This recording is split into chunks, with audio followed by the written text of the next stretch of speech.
it is really my honor to introduce our next speaker. Our next speaker is Consul General of Canada, and our Consul General, Zaib Shaikh, is here with us today. Zaib, why don't you come on up and give a welcome.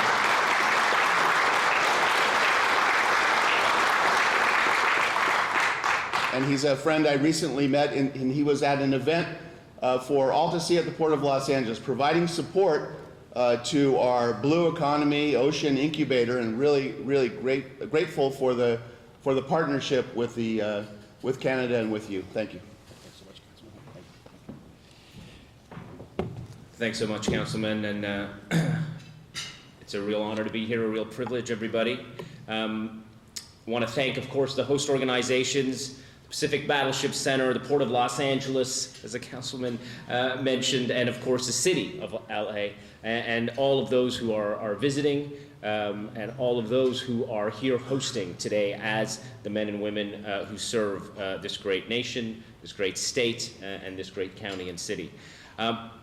In the remarks, we heard about the history of what we all mean to each other, and so I think it's important to acknowledge when we think about the history and the legacy and the traditions that it needs to be remembered that we're standing here, we're sitting, we're enjoying this breakfast here in Los Angeles on the ancestral lands of the Gabrielino Tongva people, the traditional caretakers of the water and land on which we program, convene, discuss, and celebrate.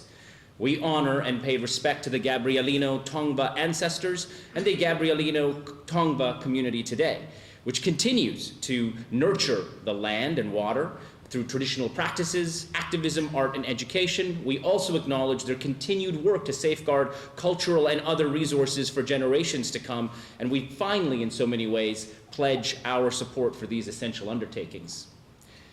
I'm really pleased to be here. As the Councilman said, my name is Zaib Shaikh. I have the good fortune of being Canada's Consul General to Los Angeles, Southern California, Arizona, and Nevada.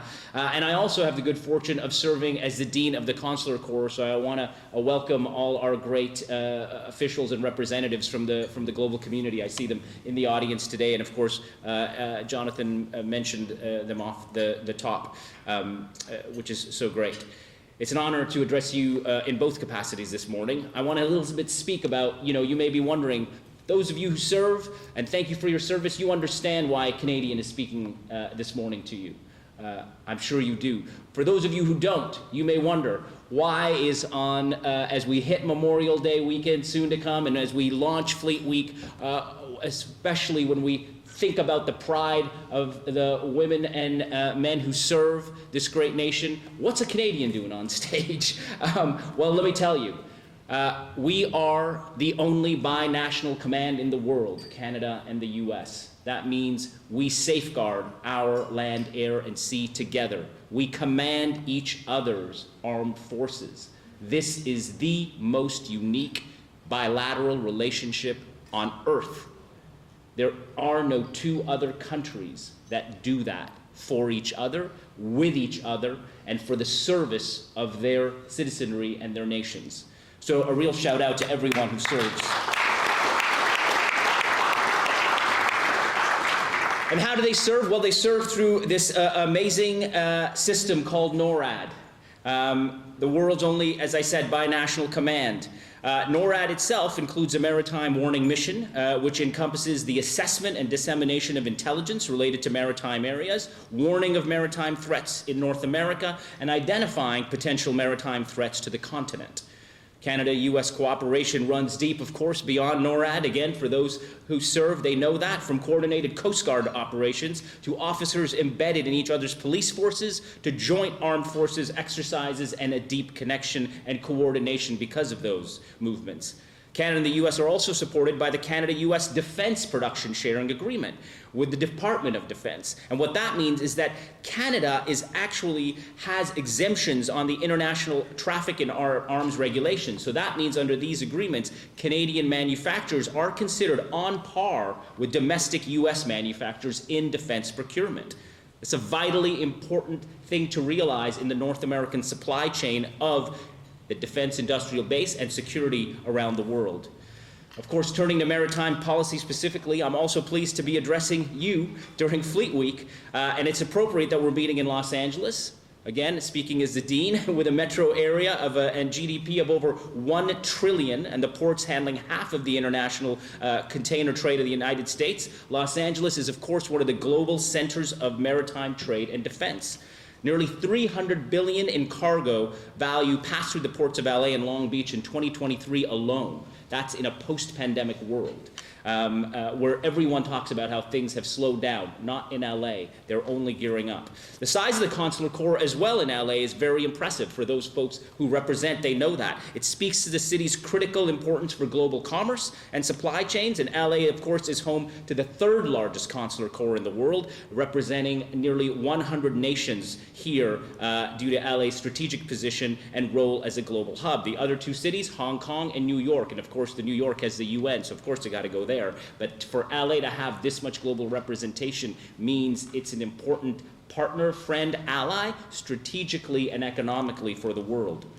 Beyond commercial shipping, of course, undersea cables underpin the digital economy, connecting the world's continents. We're also very aware that we are currently at a time, as the speakers have already talked about, where there are growing challenges to freedom of navigation and traditional maritime international law.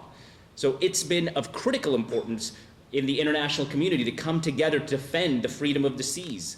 Canada and the US are partners around the world, and with partners around the world have been working to ensure across all the regions. And I'm going to just speak on a few noteworthy moments and specific regions. The Indo-Pacific region, the Councilman spoke about that, of course. I was pleased to join a panel in March with my esteemed colleagues from Japan, the UK, and Philippines on our collective government strategies in the region.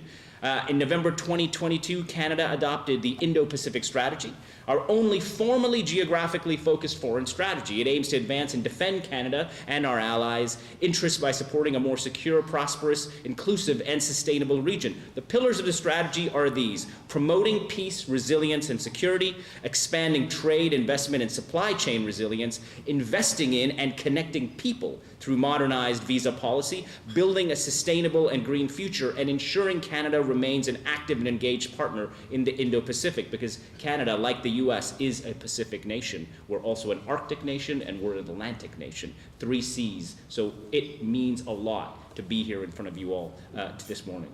The freedom of navigation and maritime security in the Indo-Pacific is a central tenet of these shared goals. And for its part, Canada has, of course, committed to deploying 3 warships to the region to support the allies.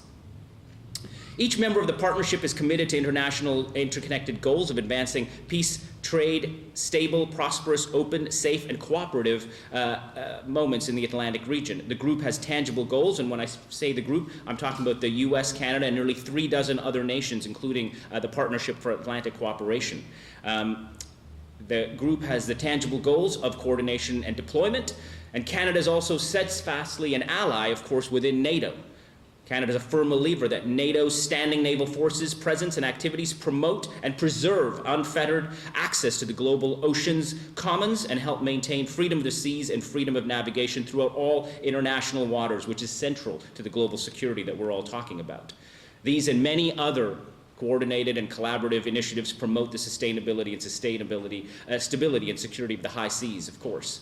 So from all our diplomatic colleagues around the world that I get to represent as well as Dean, thank you and welcome to all of you. I look forward to the engaging discussions this week. It's going to be a fun week. I know this is a great kickoff. Thanks so much for having me, and thanks so much for having Canada open this conference. Thank you.